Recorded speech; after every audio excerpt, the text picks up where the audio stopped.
കൊണ്ട് അഭിയത വർണ്ണമതാപിൻ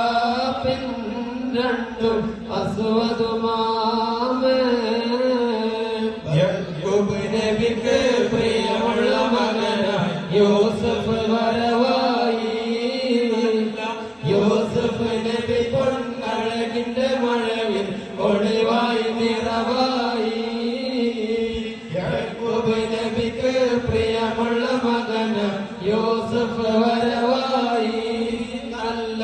യൂസഫ് നബി തൻ അഴകിന്റെ മഴവിൽ ഒളിവായി നിറവായി